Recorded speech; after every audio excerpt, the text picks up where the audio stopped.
having a good week so far.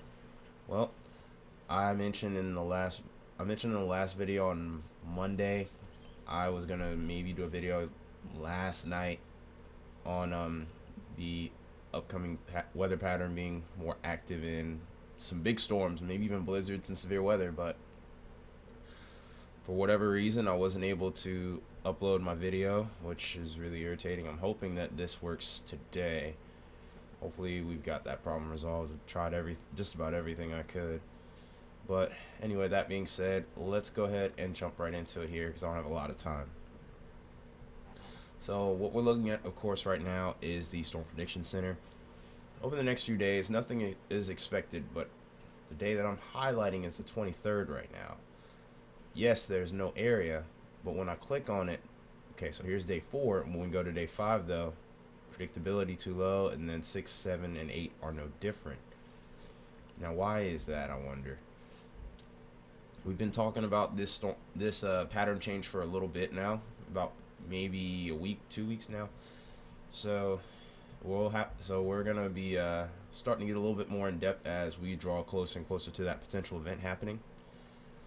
So we'll start out by using the GFS here. We looked at the vorticity lately. Not too much has really changed with that. But I do want to note one thing about the GFS, and I'm going to show you in a minute here. But here is our upcoming storm system on the 22nd, towards the end of it. Big snowstorm here.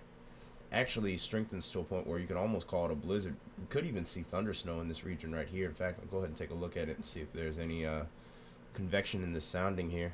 And it looks like there is a little bit, so it doesn't look like there's a lot at Cape though. So we'll have to see how it goes. It's hard to really get. This is why it's hard to get thunderstorm or thunder snow, because usually convection is best associated with warm air, not so much cold. And well, I mean, there is still some warm air around that region towards the higher elevations. Can't rule it out. Some pretty big snowfall totals could be expected over in that region, though, towards Colorado and the Rockies. But we could be dealing with potential blizzard conditions as well heading into Sunday night, as we have a 983 millibar low pressure, which is really strong for an inland cyclone.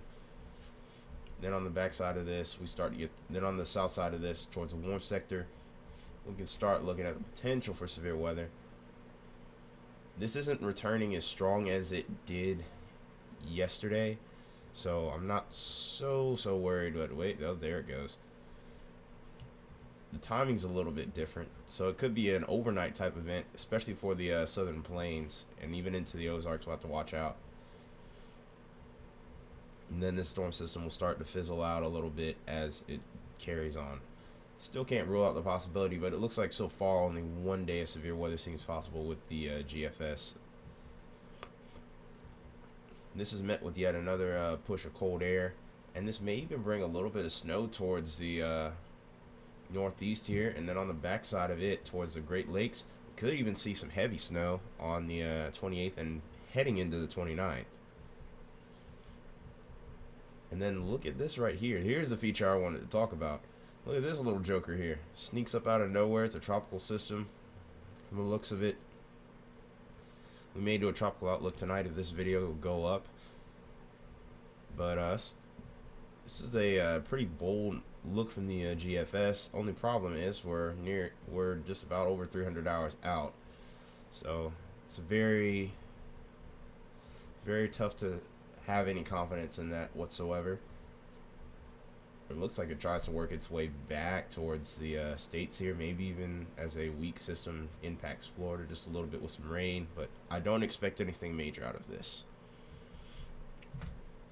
So that's the end of our model run here. Let's go ahead and look at the Euro and see what it has. Keep in mind here, the Euro only goes to about 240 hours out, and we're pretty much just going to run it in a loop here and just kind of compare here just what the difference might be. Now the Euros, to me, seems like it's going with a slightly warmer setup once this storm moves in. It's still a pretty robust storm. Still expecting a blizzard from the looks of it, especially around this region here. Severe weather threats a little bit more to the north, I would say. And then severe weather threat's a little bit more organized to the south as well. This gives us more of severe weather potential and a slightly stronger snowstorm.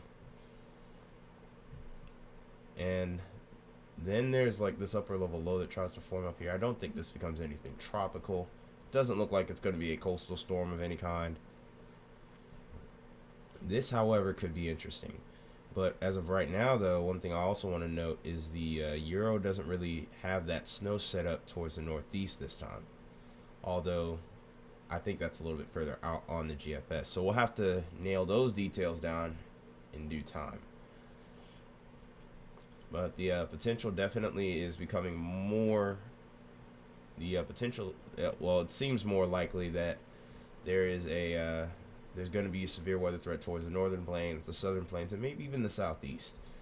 There's still a lot of uncertainty here, and we'll have to figure that out through the coming days as to what we might be dealing with.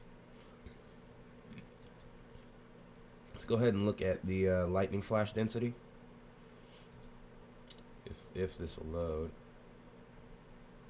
Uh-oh. Computer's acting up. Switch that over to right here for now. Try to help things along maybe. And then while that's going on, I guess I'll set this up to do.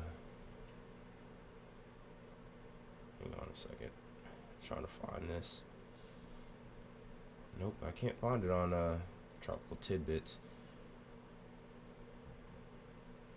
Alright, here we go. Now it's starting to load.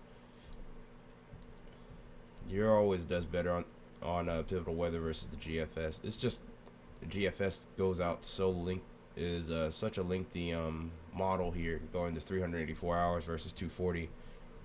My computer's just old. That's just reality here. Here's our storms to the north. Definitely can see potential for severe weather. So just in case you guys don't know, this model depicts potential lightning flashes within the day. Once you start to get into these brighter colors, you're getting into 5, 10, maybe even 15 strikes a day, possibly. I think my internet's a little slow, and that could be the reason why my video didn't upload. Because it would upload, and then it would get stuck in processing. It was a mess. It was so frustrating. But further out we go, it's harder to get a read on things, but it looks like towards the very end of the model run here, towards the 28th particularly, the southern plains look like a point of interest. So I'm definitely looking at the 22nd, 24th, and the 28th into the 29th as a potential point of interest for severe weather.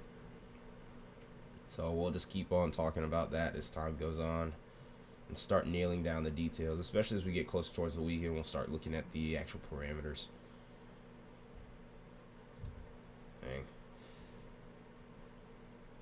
So I don't like using that 10 to 1 ratio because it usually comes up with extreme snowfall totals. So we're not going to use that. We're just going to go over to the Euro's winter weather forecast here, and hopefully it'll work. I like using the Cucchiera. I like using the Cucchiera model because it's a lot more realistic in its ratio. Because 10 to 1 is just the 10 to 1 just gives you some of the most extreme totals. And one thing you'll notice about some of these YouTubers, not all of them, but a fair bit of weather YouTubers will try to use those. It's clickbait. Me, I'm here more or less to tell you the truth. I mean, don't like me for it, then so be it. But hey, I'm just doing the best I can. But here it is, the 22nd. Here's our first big system. You can almost see the snow totals beginning to creep up here. Towards the mountains, we could be expecting up to 2, maybe even 3 feet in some spots. And then as we move along here, potential blizzard conditions are possible, maybe even towards Montana, Wyoming, Colorado, and then even into the Dakotas on the backside of the storm system that may produce severe weather. So that's what the Euro looks like. I don't want to mess with the GFS because I will probably end up making this video like 30 minutes as a result. Alarm's going to probably go off in just a moment, so I'm going to hurry up and get a blend of models here. Actually, I'm turning the mic.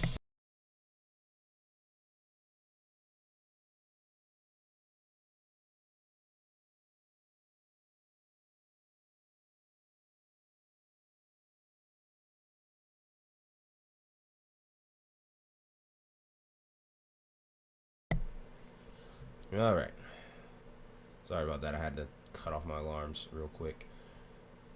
But let's go ahead and take a look at the National Weather Service blender models here. And this is always a good.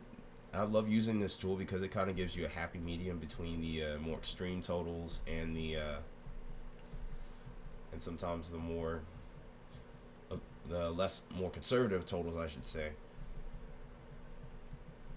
And from what we can see here, of course, the up towards the northwest is going to be the big winners, but we could have some pretty sufficient snow, maybe about 6, maybe even 10 inches possible in North Dakota.